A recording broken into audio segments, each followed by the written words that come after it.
Welcome to the Whiskey Congress. Honest, open talk dedicated to speaking the truth to those who are open to hearing it. Black, white, right, left. Most importantly, honest, bold, and fueled by good whiskey. In Whiskey Veritas, we are Whiskey Congress. Join the evolution.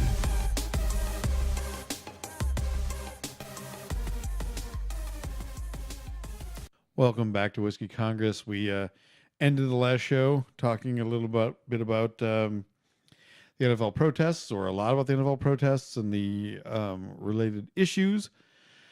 And there's a lot left to be said. Right. So, I think there's, and this is why, I was frustrated the way we ended the last show, just because we left so much open-ended. I think it's such a loaded topic, and there's a lot to dissect. There's a lot to break down. I think, I got into, if I were Roger Goodell, this is what I would do. I would have never, in 2009, taken the money from the Department of Defense because of the optics, which I think as the commissioner of the NFL, you have to look at it, right? You're being paid by the Department of Defense to celebrate essentially the Department of Defense. If you just break it down into basic economics and then the whole idea of PR, that doesn't look good. It doesn't. There's no way that you could spin it where it does make sense, right? Well, to me, you said the words NFL and not accepting money. I don't know if those have ever been and that's ever the clashed. issue. It was greed, and the NFL's greed. But it caught up with them. But there's a patriotism thing too, right? In small town Listen, America. that's fine. Like, you don't have to think about it. You said it yourself. Best national anthem you've ever heard. Super Bowl 25, Whitney Houston, Bills, Giants. Absolutely. Right? Very patriotic moment. War going on, patriotic moment. People still, to this day, I hear that. It gives me chills. It makes you want to stand up and grab the flag and drape yourself in it and cut yourself open to show you bleed red, white, and blue. Right? All right. Sung by an African-American woman. Both teams whose colors were red, white, and blue. Right. Everything great about America was in that moment. Except Bill Belichick. He's anti-American. He hates America, and he hates babies. That's bitterness. Stop. So, in that moment, right, we agree, best national anthem we've ever heard. It was a great moment on film, everything. And when you go back and watch it, not a single player, you don't see a single player in the shot because they weren't on the field. They were in the locker room or in the tunnel. Right. Right. You didn't see one. Right. Don't give me the 91. Right. It was 1991. There was not a, you can go back, you can watch it on YouTube. Right. There's some people who probably still have it recorded, depending on, chances are, if you're a fan of either one of those teams, I'm sure there's someone who has it recorded on VHS. You can go back and watch it. There were no players on the sideline. Those guys were all in the fucking locker room. So don't tell me that if they're on the field, that makes it more patriotic. No, it doesn't. Right? Some of the most patriotic moments. You remember after 9/11 happened, they still weren't on the field. Right? After 9/11 happened, you had the national anthem sung, you had the flag ceremony, Jets fly over. The Jets fly over, and then it was in New York, the New York Jets, the offensive lineman, I think his last name was Rizzo or something like that, I can't remember now, because that was, however many years, 16 years ago. But, after the national anthem is played, the Jets come flying out of the locker room, and you had the fireman guy banging his helmet on the side of the thing, and then you had the player running out of the tunnel with the flag after the national anthem. One of the most patriotic moments in sports history. So don't tell me that the players have to be on the sideline to make it more patriotic, right? Actually, I disagree. I think the fact that those guys coming out after sort of, yay team, yay America, right. Here we are. Right? That sells it just as much as those guys standing there, some of them not as interested as others. Come on.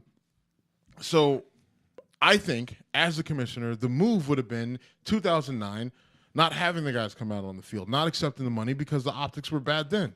The optics were bad then. You know why we know the optics were bad? Because no one knew that the Department of Defense was paying the NFL. They didn't announce the partnership. They didn't announce that, hey, we're going to pay them to celebrate us, right? Them and us being the Department of Defense, right? The Department of Defense, right, and the Army and the Coast Guard and the Air Force and the Navy, they didn't come out and announce this new partnership where they were going to pay money to the NFL for the NFL to celebrate all the different military branches, right? There's a reason why they never came out with that announcement. There's a reason why there wasn't a big press conference, because they knew it would look bad. So if you knew then enough to not make a big deal about it from a marketing standpoint, then you knew that it looked bad. So I can say that I don't think that's a 2020 thing. That was a greed thing on the side of the NFL. The NFL wanted the extra money. Why? I don't know. Yes, you do. It doesn't even make any sense. $13 million. They just paid Roger Goodell $60 million. You know, I mean, like, come on. Fair enough. When you talk numbers, when you say you don't know why the NFL wanted the extra money, the NFL has never said no to $1. And again, that goes back to my point where their greed, big picture. Their greed caught up to them on this day, right? Because now the NFL doesn't know what to do, because this isn't about to the NFL and to the people on the left. You know, Black Lives Matter supporters, black people, everybody who's boycotting the NFL because Colin Kaepernick doesn't have a job. Like, really, that's the reason why you're going to boycott the NFL? Okay, fine. But for all those people, when you look at what's happening right now, right, where Roger Goodell is sitting there like, is the president really going to tell me how to run my – are you – Jerry Jones is sitting there. Are you who the fuck, you mother – right? Robert Kraft was the best one, by the way. Right. Robert Kraft was like, I gave you how much money? I kissed your ass. Right. You think you're going to tell me how I'm – right? So you have that. All right. So can I back that whole thing up, though? Because when Trump made that statement that caused this whole avalanche, he was in Alabama, essentially on another one of his extended campaign rallies, right? I want to go in front of a group of people who I know what I can say to make them glorify me. And he knew in a place with no professional football team, where football is huge. Football is life. Football is life. I will then say, and wouldn't you love to tell these sons of bitches, you need to be, kissing the flag because you're making all this money. Wouldn't you like to be saying you're fired because you watch? It was a fucking campaign rally moment. Well, he's in Alabama. I mean, he's in Alabama. Everybody in Alabama, like a majority of the state is dead broke, right? I mean, and well, so, I'm just saying that. Well, yeah, but I mean, it was a campaign rally moment, and it just blew up into this. And then campaign rally moment, playing to people who are broke, and by playing to them, he's going to say, "Look, all these rich black guys are out here protesting. You're just a white struggling guy. Look, that ain't right." And then he's got the nerve to get on a knee in front of the flag. We should fire his ass. Yeah. I mean, that doesn't. I don't think it gets said enough, because it was this whole thing. If Trump had his way, this would not have been broadcast. He was looking for a moment of applause, and it blew up into this, and then it avalanched into really whether it was Jerry Jones or Robert Kraft or LaShawn McCoy. Well, it wasn't so much the players. I mean, the players' reactions were the players' reactions, but the owners' reactions, and that's where now the people on the left are kind of caught, right? Because now they're pissed because the owners are saying that the owners are kneeling and the owners are locking arms with the players, not because they're worried about social injustice, but because they're not going to be told what to do, how to run their teams, how to run their league by Donald Trump, a guy who couldn't get into their league. You're not going to tell us how to do shit, right? That's what Jerry Jones is saying. That's what Robert Kraft is saying. Now, the owner of the Jaguars, I want to say Amir Khan. No, damn it. No, that would be the British boxer. That's the boxer. Damn it. I fucked up a name in the last time. Yeah, payback. I knew it was wrong as it was coming out of my mouth. Amir Khan. But he was the first one because they played in London, so that game was on at 9:30, which screwed up our FanDuel thing, by the way. But he was the first one. You get so mad at me for segues when you do that shit. Okay, cool. I'm sorry. That's hypocritical of me. Anyway, point being, but Khan was the first one because the team played in London and that game was at 9:30. So he locks arms. He's on the field locking arms with his players, with the Jacksonville Jaguars, as they either lock arms or they kneel during the national anthem in a show of solidarity with either Colin Kaepernick or just about social injustice. And that's my other issue with this, is that now the message is being distorted. because there's an obvious beef between the owners and the president, where the owners are saying, you're not going to tell us what to do. And the president's saying, hey, you need to fire those guys, or those guys need to be out the field. And then there's the players who are kneeling in support of their owners or in spite of Donald Trump. And then those are the ones that are kneeling for social justice, for the end of racism, for the end of police brutality. And now the message is distorted. And that's one of the biggest issues that kind of, I think, in my opinion, impacts civil rights, impacts social justice, is that there's so many different varying messages that are so distorted, that get so spread out. Everybody has their own individual cause that they can't come together, and they don't actually end up achieving what they're looking to achieve because of the way that they're divided, right? And now, so that makes it easy for the other side to gang up against them, right? Like, so now, you know, if you're a conservative on the right, it's easy to look at those guys and join around one thing, which is what? They make all this money. How can they be? No, it's just you're disrespecting the flag. Right. Okay. Right. Because it's easy for police and soldiers and firemen and everybody in New York who said, oh, all the firefighters who died during 9/11, and now military, and if you've ever had the a president and everyone. So everyone's saying you're disrespecting the flag, and by disrespecting the flag, you're disrespecting all these groups of people, right? It's one thing that you can get around. And so now you have a giant wall of people who are all saying the flag, the flag, the flag, and it represents this and that, but it's all and the military flag. and the country and your right, safety and everything and the else. sacrifice. But it all kind of comes down to the flag and the national anthem, right? That's the meat of their disgust with this whole thing, right? But if you get on the ground and you talk to the people who are kneeling, right? It's the president said this, and it's social injustice, and it's racism, it's all that sort of stuff, and they can't bring it all together, so it's not a fair fight because the right has divided and they have conquered, right? And so many of the people that are taking these stances are taking it based on what they're hearing in the Breitbart, Fox News emotion reaction. Yes, like it's not based on. It's not based on actual experience. It's not based on fact and truth. It's just based on emotion and just that sort of kind of raw, reptilian thought process that people have of, it's God, they country, me, family, period. Yeah. And to a certain degree, listen, I went to school on the East Coast, UMass, Amherst. Right. And the thing about that is a lot of black people on the East Coast can trace their roots back to the West Indies, the Caribbean, South America, Cape Verde, different places in Africa, for different reasons, right? They can trace their roots very, very far back. So me going there, just a kid that was born in Texas that ended up being raised in the Midwest, you ask me to trace my roots, I can go back to Louisiana. As far back as I can go. Louisiana and parts of Texas. That's it. I can't go any further back. So when they ask me where I'm from, just like Ohio, they're like, no. Like, where, like your family? Where's your family from? Texas and Louisiana. What? No. Like, what island? What country? Like, what part of Africa? What part of South America? I'm like, I don't fucking know. Like, literally, right. Like, I mean, like I can only go as far back as Louisiana, Texas, right?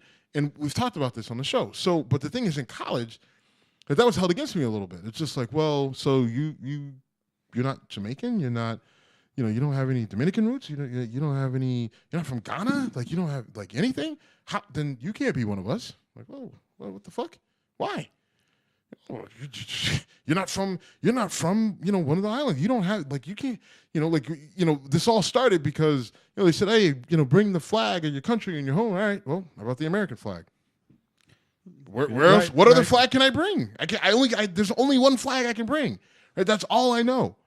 Right, like I can dig as deep as I want to dig, but I can't go any further back. So, but my whole point with that is that so for me, the U.S. is it. That's it. That's all that I have. This country is mine. That's all that I have. So I support it. I love it. I want to see it better. I recognize that it's flawed, but I recognize the greatness that is the United States of America. Right, and so I have to embrace it, but I want it to be better. So I'm by saying like, look. These are the issues. It's all out there. I'm putting it there. And I'm not the only one. There's a lot of guys in the NFL just like me who feel the same way. Like, listen, this country is great. It has afforded us a great number of opportunities, but there's a lot of shit about it that kind of fucking sucks, and we need to fix it. And if you won't listen to us any other way, we can't protest in the streets. You get pissed, right? Right. Oh, You right. don't. You but know, but your posture during a song right. is apparently lights the fucking world on fire. Is shitting on anyone who's ever done anything for you. All right, so I've got a few things I want to ask you about. Sorry if I'm ambushing you a little bit, but there were a lot of things on Facebook this week. I saw a few in particular. I wish I could find them. I tried to earlier and I didn't. Where it was a black guy talking about the anthem protests and basically saying, you know, this is your fault, black people. You need to focus on black violence. You need to focus on this. You need to, the one guy said, you know, when I wish Steve, I looked for this and I Couldn't find it. Yeah. I couldn't find it, but he literally was basically saying, you know, I'm a black guy in America, and I want to say, if you just act with respect, you can do this, and this is bullshit, blah, blah, blah. And I've been pulled over, and I acted with respect, and I was pulled over at gunpoint, and I wanted to go, time the fuck out. You just acknowledged you got pulled over and had a gun drawn on you for a fucking traffic stop, and you were saying, I stuck my hands out the window, and I did this and this. Yeah, good. You did the right things. You didn't get shot. You're bragging about not getting shot. Great, dude. But I've been pulled over for traffic stops. I never had to stick my hands out the fucking window. I never had a gun stuck in my fucking face. When the highlight of your story is, and I didn't get shot. See? But I mean, so where do you come out on that? Because I did my white guy thing and said, you just proved a point that people are protesting. You just said you did these things and I did them right, so I didn't get shot. Yeah, great. But if I had been pulled over in that exact same situation, I would not have had to do the same thing. I mean, where I come out on it is where we kind of ended the show last time. Just like I can tell you about my experiences, right? My experiences with my friends that were white, that were right next to me, doing the same shit that I was doing. They're arrested, or I was arrested. They were not. Or I'm driving down the street, not doing anything. I get pulled over for not having a front license plate. And officer comes up to me, hand on his gun. I end up in the back of the police car, handcuffed. I didn't say anything. I wasn't a smart ass. I just like, he asked me if I knew why I pulled him over. I said, no, I have no idea. I'm sorry. Can you please tell me? And the next thing I know, he's asking me to get out of the car, puts me up against the car, pats me down, says he's doing this for his safety and my safety, puts me then in handcuffs, and then puts me in the back of the car. And I say, I know my rights. You're literally violating them up and down. He says, you know, like, you're not a lawyer. You're not going to tell me. I said, I am. Actually am. All right. And then he ignores me and proceeds to, you know, like search my truck and everything else. And then runs my plate or my license or whatever and says, okay, you're free to go. Gets me and kind of gives me a pat on the head and have a nice day. So, you know, what I say to the guy who says, you know, if you just say yes, sir, no, sir, and you just do what you're told, then they treat you all right. And you don't have to worry about no nothing. Like, that's actually not true. Because I do. Well, but the thing I want to point out was this guy acknowledges having a fucking gun pointed at him, so he should be right. But Jim, I mean, like you like that's what's tripping you up. I can't get tripped up on that, right? Because I mean, like, I'm sorry that he's not self-aware. That's on fucking him. Okay. You know, I mean, like that. At the end of the day, that's on fucking him for not being fucking self-aware of what's happening to him at the moment. You know, the fact that he can just look over it and not even realize, like, listen, people are protesting for you. People are saying, like, hey, what happened to you isn't right. And if you can't see it and you don't know it, I can't do shit for you. My opinion on it is I feel sorry for that guy. You know, I feel sorry for him because he's the type of guy who thinks that he's above those other field niggas out there. He feels that he has done something or done enough to be perceived at a higher level than everybody else.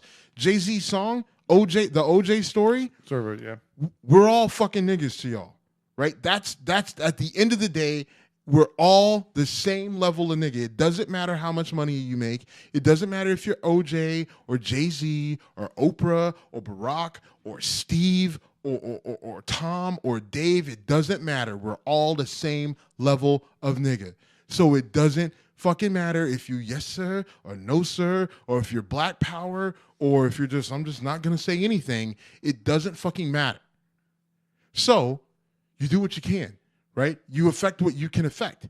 And if you honestly believe that you sitting there saying yes sir, no sir, and following all the rules and doing everything right is somehow going to benefit you, which, you know, it'll probably keep you out of trouble. You're probably right. It'll probably keep you from, you'll probably... When it's happening, it's the right move, but you shouldn't be in that situation. Right, exactly. And the whole point is that the crazy thing is that you can sit there and think that you following all the rules and saying and being polite and being respectful is enough, but we've seen enough cases where it's not enough. And that's what we're protesting, the cases where it's not enough. But Steve, not to discredit what you're saying, but also say it shouldn't be acceptable that that's the case, right? I mean, look, I've had a gun pointed at me on a few occasions in my life, never by a police officer. Didn't like it. I have 3. Fuck you doing, Jim? One of them was, I was in 4th grade for one of them. Fucking Buffalo. Yeah, fucking Doug Babcock, fuck you. Yeah, I said his name, fuck him. He's probably in, right, anyway. But I mean, literally, it's if you know Doug Babcock, go fuck him up. Babcock, fuck him. Oh no, just find out where he is and I'll do it, prick. But this went downhill in a fucking hurry. Anywho, it's terrifying when you're looking down the barrel of a gun.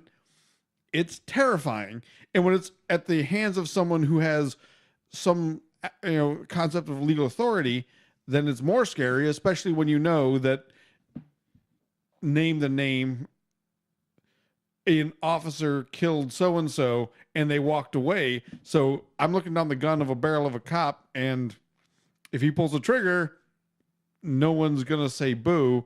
I mean, if I'm lucky, there's a trial. And I don't want to go down the road, but it's part of it, right? That's a big part of it, right? It's the part where, because a lot of people like to go to the statistics. Right. They love to go to the statistics. Right. Especially conservatives. Conservatives love the statistics. When they're like, oh, well, black on black crime, 80% of black people are killed by black people. Actually, the actual number is 89% of black people that are murdered by black people. Okay. But, Jim, yes, here's sir? the crazy thing. Do you know the percentage of white people that are murdered by white people? I'm going to guess 88%. It's 82%. Oh, 82. So 82% of people, 82% of white people that are murdered by white people. White on white crime. Oh my God. Not a problem. Right? I mean, it's just it's proportional. True, Ultimately, right, of course. Like, I mean, you're murdered by who you know. Now this is the skewed number. The skewed number is, theoretically, then those numbers should be equivalent, right? 89 black on black and 82 white on white. It should be 89 and 89. Right? Like, so now it's actually the percentage of white people that are killed by black people is therefore, I don't know, like 7%, like 7 to 9% or something like that. And that's where people lose their minds and say, see, because black people are only 13% of the population. And so therein lies the problem. Right. And so it gets fucked up and convoluted, because if you think about it, though, yes, black people are 13% of the population, but not 100% of us are fucking murderers and rapists and criminals, right? It's actually a very small. When you look at the total number of murders per year, you're looking at about 16,000, right? There's about 16,000 murders per year in the United States. There's 300 million people in this fucking country, right? And there's 16,000 murders, so it's a very small percentage of those instances that are happening. There's more crime, but murders, right? Because that's the number that everyone wants to use, because apparently black men are this murdering band of psychopaths. But there's only 16,000 out of 300 million people. Right. Right. And then 30 right. whatever so million then, are black. So then of the 16,000, then and you divide it, so that means there's like 9,000 white people being killed, and of the 9,000 white people being killed, 9% of those people are killed by black people. So, like, if you do the math, we're talking about a literally a minutia of the population that are sociopathic criminals. But let me change gears on you a little bit and say, I've seen the guy who I was bitching about on Facebook also said, why aren't you protesting black on black crime? You can't protest criminals. Right. You can't protest. Well, actually, that's not true. Okay. Well, all right. Let me try to restate it. Let me try to restate it. If you have a cop that shoots someone. Let me try to restate it. You cannot protest non-organized criminality. You know, but you can't. No. You're going down a different. Like, here's the thing. I get what you're saying, but the rebuttal to you is, yeah, you can, because black people do it all the time. Listen, there are neighborhoods riddled with crime, with gang violence, with drugs. And in those neighborhoods, the good law-abiding citizens don't want that criminality there. And they protest it. They march and they get together with churches and they try to get the news attention. And they try to, like, and you've seen it. Right, you've seen it. You've seen it here in Cleveland. You saw it on 60 Minutes in Chicago. Like, they do in St. Louis. This happens in Buffalo. It happens all over the country. Right, these people don't want. What I'm trying to say is systemic change and protest that affects civic and civil change. You can't. The criminal element doesn't listen to that. You can't say, "Hey, we're going to march to the streets," and you people that are involved in. Oh, I just said you people. Fucking A. Now I'm going to. No. Listen. You're wrong. Because you can protest that. You can get out there in the streets and say, listen, join us in mass to fight against the people who are terrorizing. But you can't affect an election or a civic change for it. But Jim, like, here's the thing. Like, you got to come a little bit out of your shell and out of your bubble, because, like, there's multiple problems here, right? Yes. You have the fact that you have the systemic issues with police and law enforcement, but you also have the actual issues that we can't ignore that are happening in the inner cities, the violence, the drugs, and everything else, the neglect, the abuse, all of that. Like, that's real. We can't ignore it. It is what it is. It is absolutely real, and completely agree. It's a problem. So. Yes. The thing is that people say, like, people think that these things are, like, can't be solved at the same time. So what I'm telling you is that actually criminality can be protested. Actually, criminality and that element that is ruining the lives of law-abiding citizens, there are citizens out there who are fighting it. And that is the perception that's the actual reality that doesn't get broadcast on the media, that doesn't get shown in the news, that doesn't get, talked about on social, media, or in comment sections, or on YouTube, or like MSNBC or anywhere, Fox or anywhere. Right? Yeah. Like, the reality is there are law-abiding citizens who are tired of being terrorized in their own neighborhoods, who have no voice. They also have no support from the police. They have no support from their cities, from their mayors, from their delegates or representatives, right? These people are fighting a war on their own, and they have no weapons, and they have no tools, and the only thing that they have is joining together and marching in the streets and hoping that someone sees them and says, hey, why are you marching? Okay, because you're marching and because I believe in your cause, I'm going to help you. That's all they have. So they do it. But yet they still don't get the help that they need.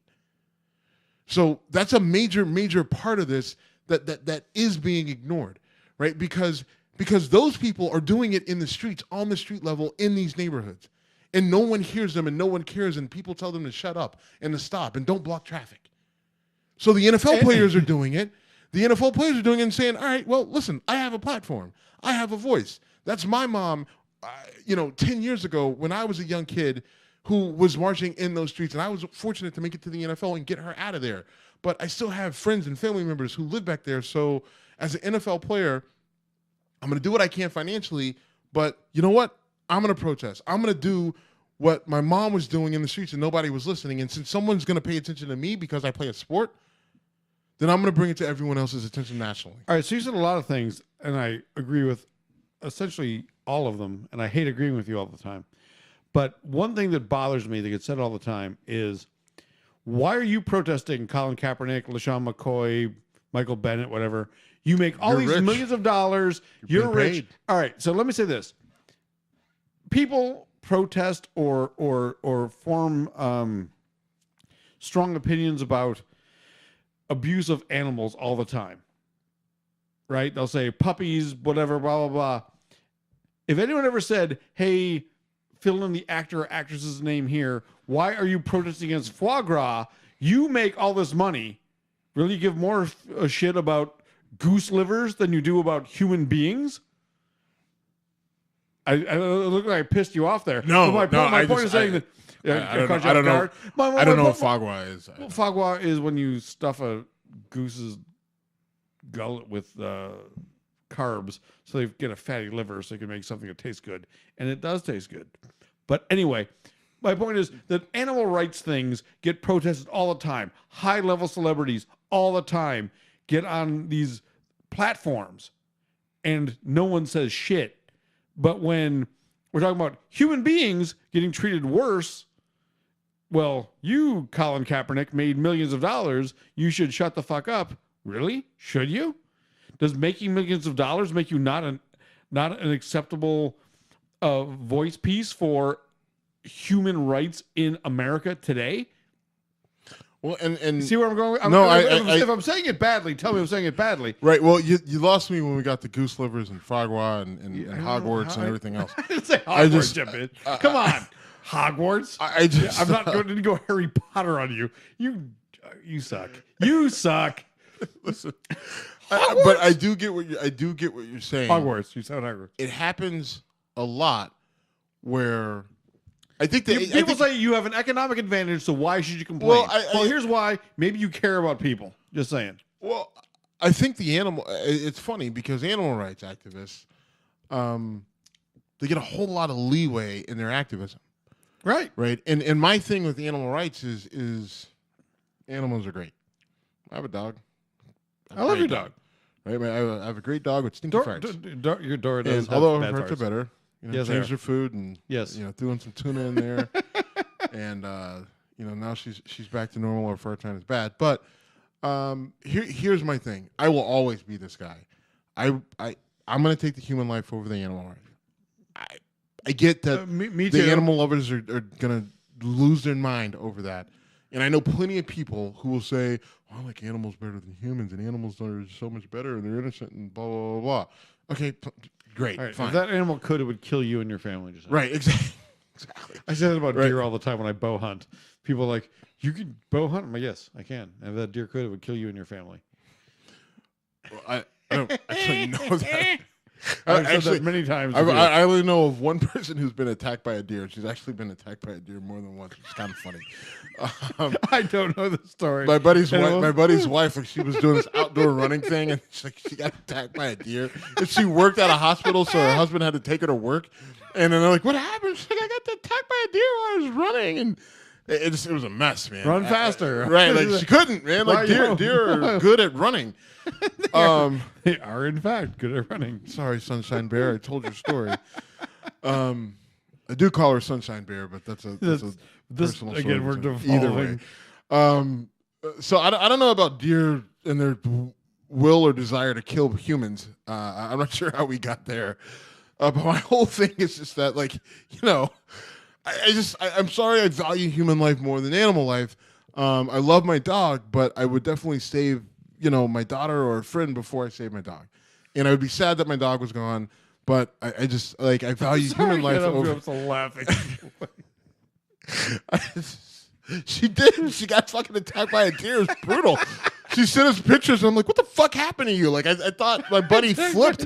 Like, she looked like she got beat up, and I thought my buddy flipped, and I was like, the pit of my stomach fell out because she looked like she got her ass beat. She's like, I got attacked by a deer on my morning Deer run. are assholes, okay? Right. So I'm like, fuck deer. holy shit. So, I mean, I think there's some veracity to what you're saying because, I mean, she got her ass beat by a fucking deer. Right? Like, I mean, it was awful. I still feel bad. It's a hilarious story. She tells Wow. it so great. I mean, 'cause she lived it. She was there. This but, has to I happen mean, on the show. I'm just telling you. All right. Anyway. So I'm agreeing with you, right? Yes, you if they are. could, deer would fucking kill us. They will fuck you up. They can't stand us apparently. They got brutal jabs too. Those hooves are fucking dangerous. They are. All right. Fuck you, Bambi. Bambi's a jerk. Yeah, all right. Sorry about your mom. all You're a right. fucking asshole. Yes. Wow. This went south so fast. All right. So there are a few other things that came up this week that we really should talk about, just sticking to the tenor of our show. There was I can't believe we don't want to deer beat people up. There was a fire chief in the outskirts of Pittsburgh who called He called Mike Tomlin a no good nigger yes. because he kept the team in the locker room during the national anthem. I think everyone completely misread what the Steelers were doing. I think the whole point of in the Steelers situation is complicated by Andrew Villanueva. And Yeah. Andrew Villanueva, and this is issues. I wrote about this on our You did, and you did a good job, by Thank the you. way. Thank you. Go to whiskeycongress.com and you can read it. Read all about it. But Andrew Villanueva of the Pittsburgh Steelers is a West Point graduate, and he did multiple tours in Iraq. three and tours in Afghanistan or Iraq. Right. Yeah. And multiple tours in Iraq and Afghanistan covers it, but you feel All the right, need to whatever. cut me off and fill in, whatever. So he does multiple tours in Iraq and in Afghanistan. I think he got the Purple Heart. I know he saved a couple guys. He true legit distinguished career. distinguished war hero. Yes. Came back and he was a tight end at West Point or Army. He put on a bunch of weight, and now he's the left tackle of the Pittsburgh Steelers. This whole thing with the flag came up, and he's a West Point graduate. He's an Army vet. He's a legit war hero. His stance is clear and obvious, and I don't think there's a guy in the NFL who looks at him and says, oh, well, he stood for the national anthem while the rest of us kneeled. Fuck him. I don't think there's a guy in the league who looks at Andrew Villanueva and says that. I understand that, the Steelers as a team made a decision to just not come out of the locker room and stay in the locker room and said, listen, we can't agree on what we're going to do. Stand, kneel, before, after. Let's just stay in the locker room, let this blow over, and we'll be here together as a team, then we'll go out. By the way, if I'm Roger Goodell, as soon as this shit goes down with these flag protests, I'm telling every team that's what you're doing. Every team. I don't care, because if you do that and you say, listen, new rule, I don't want anyone protesting, everybody's in the locker room, you make the big announcement, you take the brunt of the storm as the commissioner of the NFL, right? You do that, I guarantee you this blows over and everybody's okay with it. But as soon as you let everyone go willy-nilly like this is what happens. I'm telling you, Roger Goodell could have quelled this at the beginning of this season and said, everyone in the locker room, every single one of you in the locker room, you want to stand, put your hand over your heart, wear a flag, drape yourself in a flag and do whatever, you do it in the locker room, all teams back in the locker room. That's what I would have done, period. But Andrew Villanueva, as a war hero, when the Steelers decided to stay in the locker room, he comes out and, he came to the edge of the tunnel, put his hand over his heart, helmet by his side, and he stood there. Makes perfect sense. Guy is a war hero. He graduated from West Point. He is fucking Captain America, period. Right? I mean, he's a giant human being. The story, his actual war stories, right, that have been verified and proven as true, they're magnified by the fact that the story about him and the translator that he helped bring to America and then met up with again there's that story, but there's also the story. There was a guy laying in the middle of a field who was shot and wounded, and Villanueva managed to get back out in the field, save the guy, and bring him back to safety. Now, my issue with that is Andrew Villanueva, no matter how much weight he put on to be an offensive tackle, is still a ginormous. huge He's being. 6'8", and he probably went 6'10" is what I heard, but nothing. I think he's that 2 inches matters, whatever. Right. I mean, he's between 6'8" and 6'10". He's a huge man. Right. And even like he's probably about 300 pounds now, but he was probably about 250, as an Army Ranger. So he was still a giant target. So he somehow managed to like discreetly get into the field and save a person who was wounded and get him back to safety without getting shot himself. Or maybe he did get shot. I can't remember if he got I don't a think it Purple was Heart. hit, but he might have. But I'm either sure way, he was risking himself. Either in a way, big he risked himself. He saved a person. Like, His stories are amazing. fucking Captain America, Yes. right? I mean, and I mean that in the best fucking way possible. So, And it just like so for him to come out and stand, it makes perfect sense. yes, Makes perfect sense. I completely understand it. I think every one of his teammates stands by him, and I think a lot of his teammates felt guilty for not being there with him. Listen, me being me, and like my whole story and situation, I would have been hard pressed because I guarantee you, like, there's no way he snuck out of the locker room and no one saw him because again, he's 6'8" and 300 fucking pounds, right? That guy doesn't just move, in the shadows, right? And no one noticed. Like at the very least, you feel a breeze.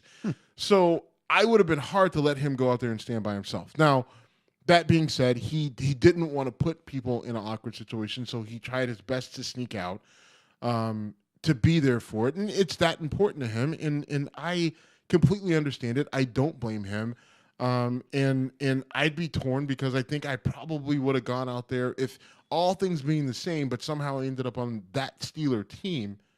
All things being the same, I probably would have gone out there and stood next to him because to me, again, as an American, and that's all that I know, I don't have another flag to fall back on.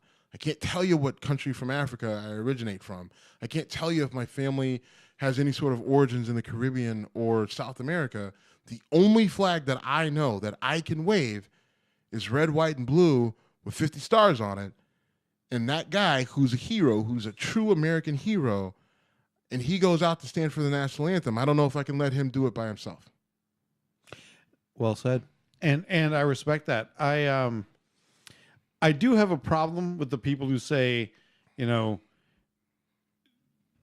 disrespected his team, or and one thing that came out, he said that he felt like he left his teammates down, and I felt bad that he was put in that situation to even say that because he wasn't. It's so, and I get it. He's a team guy. He is the team guy, right? Like you're a Steelers guy, I'm a Bills guy.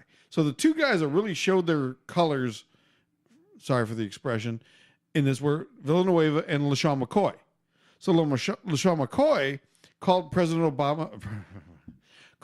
Trump a jerk.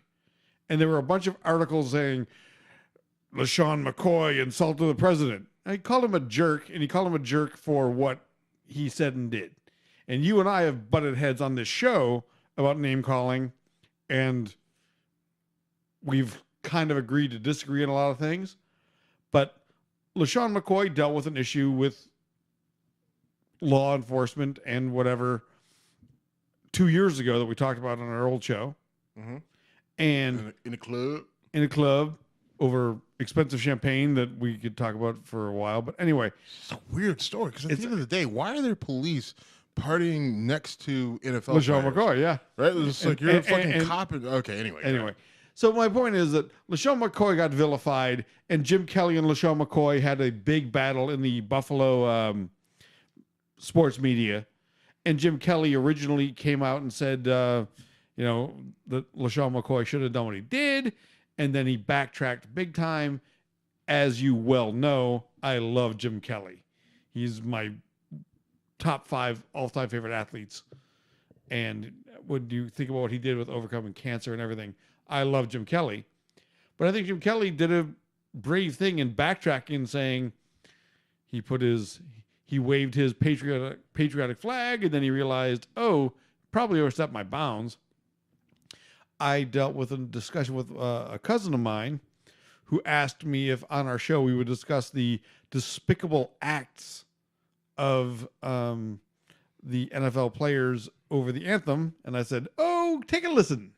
Well, so let me clear this up.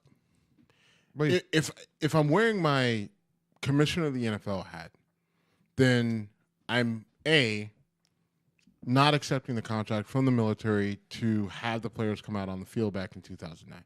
But let's just say I don't have that foresight, and I do have them on the field, and everything plays out the same. Whole thing happens with Colin Kaepernick. I see how that plays out. If I'm Roger Goodell watching, okay, so now I'm Roger Goodell. I've seen what happened with Colin Kaepernick, and there's a lot of buzz about it after the fact with him in the offseason, during the preseason. At the beginning of the season, as Roger Goodell, I'm sitting there and saying, you know what? Nipping this all in the bud. And I'm signing an order and saying all teams, all players in the locker room during the national anthem, circa 2009, coaches, assistant coaches, get your asses out on the sideline. You stand at attention with your hats on your side, and that is what we do going forward until we figure this shit out, which is never, right? That's what I do if I'm Roger Goodell. Because from a business strategic move, that makes sense. That saves you. That's the money-making move, right? That's the business aspect of it. That's the end of that. That's what you do, right? Smart. And that's how I think. That's how I think about a lot of things in business, and that's just how my mind works. From a socioeconomic, political sort of standpoint, are you asking me if I were an NFL player, what would I do? I would absolutely kneel. I would absolutely kneel. Can we talk about why kneeling versus sitting is Yeah, critical? we can absolutely. This is a huge. Well, This let's- is not getting enough. Well, This is not getting enough. So press. we'll talk about why the kneeling is important, and we'll talk about the origins of why this is happening. Colin Kaepernick sat for two preseason games and a regular season game, and then Nate Boyer, who was in the military, who served in the armed forces, who did time in Iraq and Afghanistan, and ultimately ended up becoming an NFL long snapper, caught wind of the fact that Colin Kaepernick was sitting during the national anthem, and he wrote a pretty open letter to Colin Kaepernick saying, you're protesting the NFL, or you're protesting the national anthem and the flag, and as a serviceman, that hurts me. I don't understand it. It angers me. But that being said, I'm going to keep an open mind, because if you feel so strongly about an issue that you're going to sit for the national anthem, you're going to sit for the praise or the recognition of our flag, which is so integral to our freedom and so representative of what we as a country are about, then I need to understand what your issue is. So I'm going to have an open mind. I'm going to listen to why you're protesting. And while I don't agree with the way you're doing it, I'm willing to listen, and I'm hoping that one day things will get better so that you will feel comfortable enough to stand. And you'll feel the need, and you'll feel the pride that I feel, and you can stand next to me so I could stand right there with you. But I understand by me being a white person, and this is in the voice of Nate Boyer, I don't know what you're feeling. I can't imagine what you're experiencing, but I see enough to say there's an issue, there's a problem.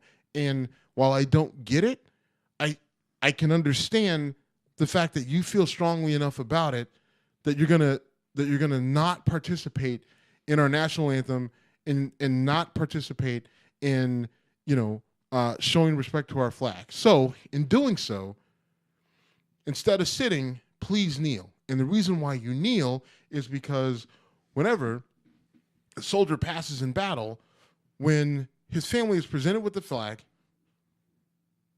the soldier that presents that flag to him takes a knee out of respect. So do me a favor and take a knee as opposed to sitting. Colin Kaepernick took that advice, and now he takes a knee. Well, he did take a knee, but he's not in the league. Right. And the rest of the players, they take a knee. No one sits, they take a knee. Right. Because the knee represents Respect the flag. respect the for military. Respect for those who gave their lives. Respect for those who gave the ultimate sacrifice. Respect for those who maybe didn't but do defend our rights and our freedom. I'm not going to sit. I'm not going to ignore it. I'm going to kneel. And while I kneel, please see what I'm doing and help me fix the problems that we have. That's what that represents. That's from Nate Boyer. Right. Right? It's pretty fucking powerful to me. I think it is pretty fucking powerful. I think it's very powerful. And if more people on the other side would at least take that stance where, listen, I don't agree with you and it frustrates me that you're doing what you're doing, but I see that there's a problem and that problem is so important to you that you're willing to do something and take the risk that you're taking, then I'm willing to listen to it. If more people actually thought like Nate Boyer, then we wouldn't be where we are right now. So But part of the problem is that it starts with the fucking commander in chief. There's that. And then there's another, Steve. I saw that story about Nate Boyer, and I was like, okay, this is powerful. I don't know if it's true. So I snoped it and looked into it. 100% true. 100% accurate. And so all the people who are so bent out of shape about what players are doing, what Colin Kaepernick did, please read that, know that, own that. Well, that being said, we're going to fast forward to one other issue that's kind of stemmed from this whole protest thing, right? You have the fire chief in wherever the fuck, Pennsylvania. outside of Pittsburgh, yes. And he, if you don't know the story, he came out on Facebook. He called Mike Tomlin a no good nigger, and the media came out and said, "Wait, what?" Because he said it on Facebook, and then after he says, "I'm gonna call," he called Mike Tomlin a no good nigger, and then next post, Villanueva and the no, the Pittsburgh Steelers. Yeah, he calls Mike Tomlin, the head coach of the Pittsburgh Steelers, a no good nigger because Mike Tomlin kept the team in the locker room, and so he then, after he posts Mike Tomlin's a no good nigger, he then says, "I said it," right? With that extra emphasis on that syllable, right? Like he puts the extra emphasis on it, and so the media catches wind of it because people complain like, "Hey, I think our fire chief might be a racist." Media catches wind of it. It goes viral. Everybody hears about it. I think I tweeted about it, and I might have said something about it on our website, whiskeycongress.com, at Whiskey Congress on Twitter and Instagram. And so people are bashing the guy for being a racist. So he resigns. But he resigns and says, well, it's the media's fault for making me seem like a racist and blowing this out of proportion based off of what I said. And then his explanation is, I said it because I was mad. So basically, I exposed my true colors because I was mad. He's like, so I said it because I was mad, which means like if I say it while I'm mad, it means it's not true. And so everybody's like making this big deal about it because like I said some racist shit while I'm mad. So it's not that big of a deal. But I have to resign now because you guys are all assholes because I said some shit while I was mad. Right? Like it's that right there, that guy's whole thing is the reason why people talk about like white supremacy. The fact that instead of him he'd be better off coming out and just like, I can't fucking stand black people. Like he would look better in the fucking media if he said that instead of, I'm not a racist. I just said it because I only said those things because I only said those racist things because my actual mind. Right, like yeah. I only said those racist things because I was pissed. It makes no fucking sense, and that's the thing that really upsets people, because that sort of logic and that sort of mentality is used all the time. Now, this guy ended up resigning, but there have been plenty of people who have gotten away with saying or doing things just as blatant as this, blaming it on anger or not blaming it on anything, and keeping their job. Right? I mean, there's a bevy of police officers who, pull people over because they're black, who pull their guns because they're black, who shoot them because they're black, and then say, I was scared for my life, because he was a black guy in a car, and statistically, that sucks. So, I killed him. And then they get put on administrative leave, they keep their jobs, and they're found not guilty, and then, life moves on. So, to that fire chief, former fire chief, I think he gets the Dick of the Week award. I will not object to him winning the Dick of the Week award. I agree with what you said. I do want to change gears a bit, though, because we have an ongoing thing on the show We have the ongoing death pool. Deadpool. The Trump administration Deadpool. And I was so bummed because I think I'm down like 4-1 in the Deadpool history. Jim, you're not doing good. I'm not. And when Tom Price did what he did on Tuesday, I wanted to reset the Deadpool. And before we could even talk about it on Thursday, he was gone. He was done. He was done. So Tom Price was like basically flaunting government privilege. Now, he had the position of the Health and Human Services Secretary of the White House, of the administration, and he was essentially chartering private jets to take these different trips, some personal, some work related.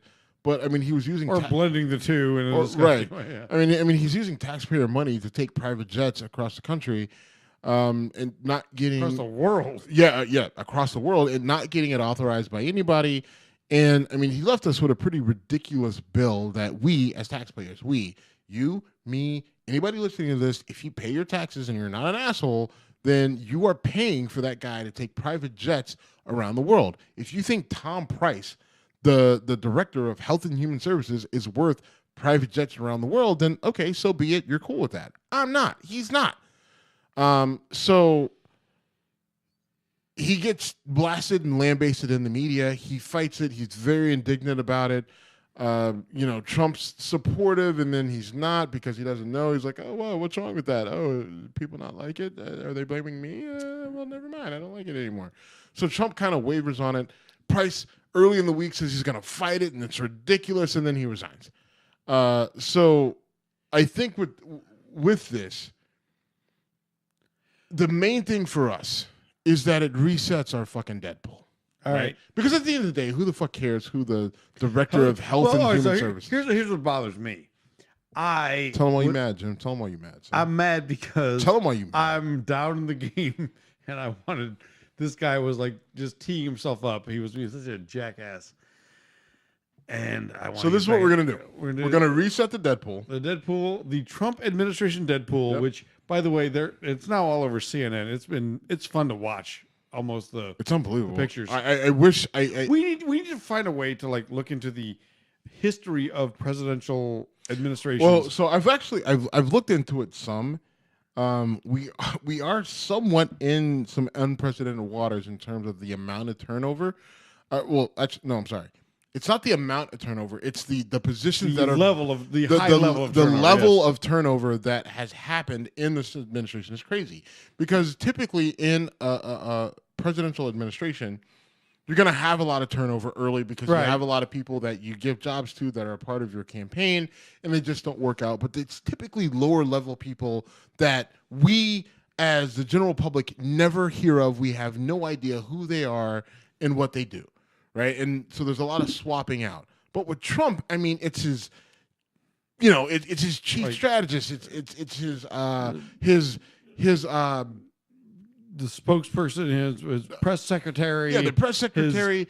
It's Stephen Bannon. It's his chief minister or secretary of defense. All so many people you can't even remember what position they had because things have flopped around. Right. I mean. And, Scaramucci slid in there for a bit. You know what we forgot about Mooch? I was looking at the other day. I'm like, Mooch, less than 10 days. Right. The guy was in there for 10. It's fucking nuts. So we're resetting the Deadpool, but now the Deadpool is very interesting because now a lot of the main players are out. Captain Deadpool. Right. I mean, so I sang for a change. How about that? Go. How do you like that? I like it. How about that? I think we should do a little bit of harmony. That would be awful. If I tried to do that, it would be horrible. But so now we got to reset the Deadpool. It gets a lot more interesting now because there aren't there was a lot of low hanging fruit. I think early. It's amazing that Kellyanne Conway is still there and Jeffrey Beauregard Sessions, your boy. I mean, who I called out on our site as Jeffrey Beauregard Sessions for your entertainment. Beauregard. That's Beauregard is so much fun. I had to look up his name. that's a tricky one as well. It really is. It's got a little French. Beauregard. You know. Anyway, so we're resetting the Deadpool. This is what we're gonna do. All right. I'm gonna let you go first. Let me go first. Oh, you're deferring. I'm deferring. Oh shit. Who is the next to go? Oh boy. Now, the problem is we're running out of key names and key positions. We are. Right? There's only a couple that are a couple of originals left.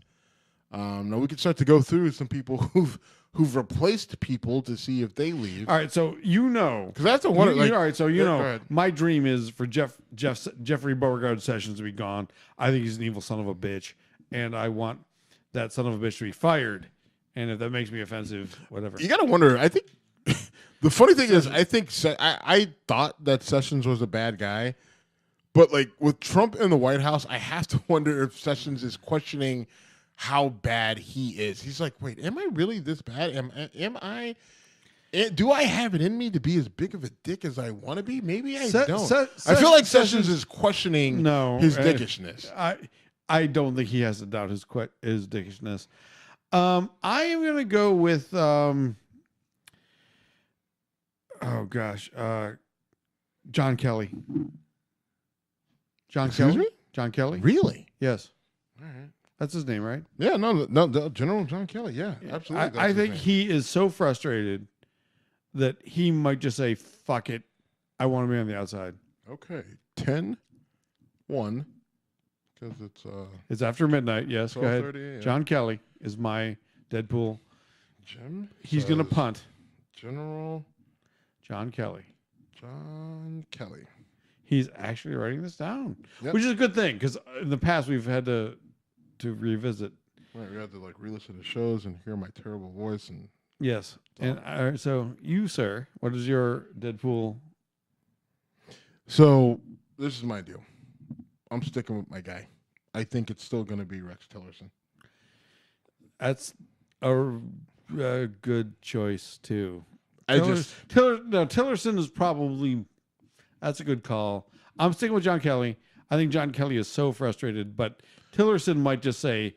I think it's easier for Tillerson to say, when you look "Fuck it, give me the cable deal." You look at the lack of support that the State Department has. You look at the mixed messages that Donald Trump sends. You look at the tweets that Donald Trump puts out, right? Like, can you your Secretary of State, right? Which is our top number one diplomat, ambassador, negotiator, representative. Like, you're the person who represents the United States around the world, communicating a message as Secretary of State. That's your job.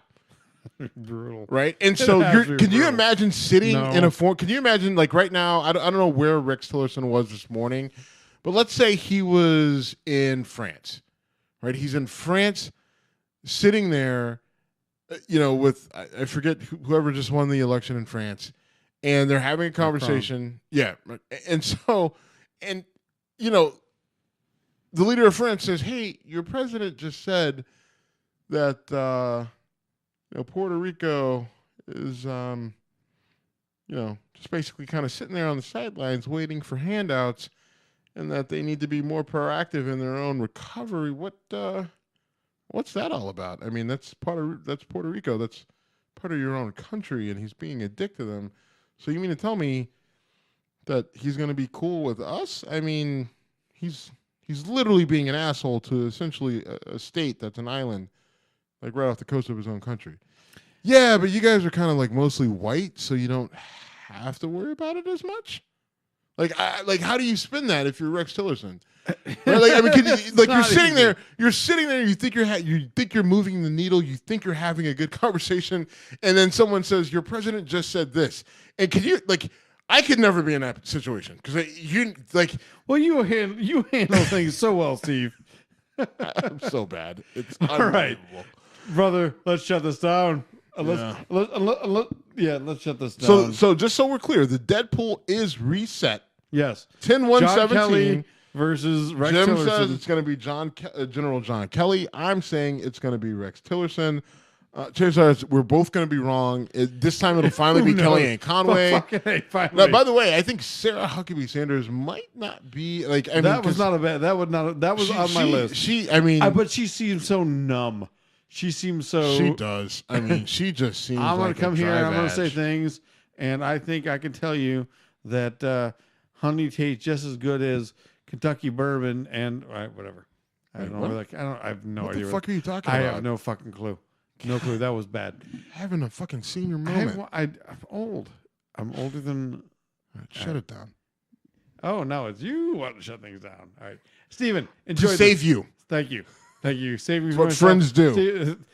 Steve, good talking to you, man. I enjoy this a Friends lot. don't let friends drink and talk. Hey, you know what? Seriously though, my mom was in town this weekend, and my mom literally jumped into your arms. She was so excited to meet you. She was like, "You're the guy that talks to my son and doesn't think he's an idiot." Oh, so I do. thank you. I think your son's an idiot, Yep. but I love him. Your mom's great though. On that note, we are out. Mom, love you. Paused.